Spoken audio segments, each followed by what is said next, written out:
Greetings everyone, Marquis TV, John Clarides. I'm going to talk about the 2010 Bordeaux Vintage. Yes, another great year. However, it is great. I really enjoyed the wines. Much different than 2009. Pure transparency, meaning you can taste St. Julien, you can taste St. Estèphe, you can taste Margaux, which is very successful, by the way. I've got my notes in front of me, 17 pages of them. I'm not going to go over them all, but here's a couple of important things.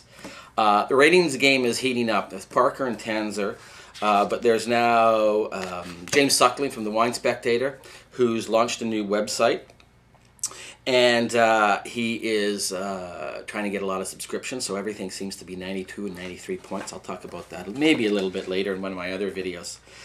2011, tasting this year, marks my 15th year offering Bordeaux Futures and my 10th year, or maybe 12th year, can't remember, it's so long, going to Bordeaux. Anyway, as is my custom, I never pre-read any press assessing the vintage. I like to go in cold, talk to the people, make my own assessment, and then go in and read and go, okay, now I understand it.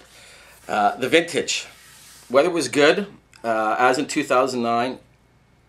Few degrees cooler, which allowed the grapes to ripen slowly over a long period of time. The evenings were cool, preserving acidity. So you've got this long growing season.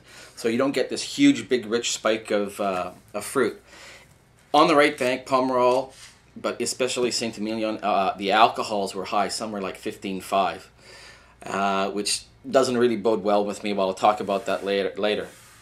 2010, a lot of wines, higher tannins, but you don't taste it because of the acidity. The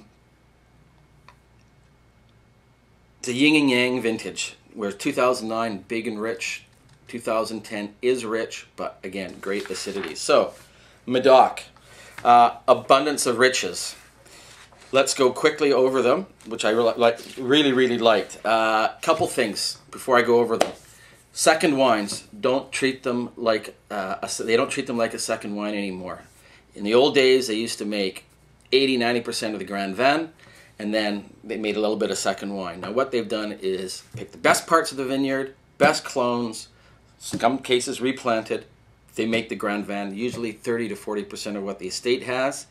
Different parcels go into the second wine, or what is not good enough, what they think is in the Grand Vin goes into the second wine. By no means is it poor. And then sometimes is a third wine, or it's sold off to negotiants. So the second wine is no longer, it's a great wine unto itself. And the first wine are even better. So I'm going to talk about the Medoc in my next video. Cheers.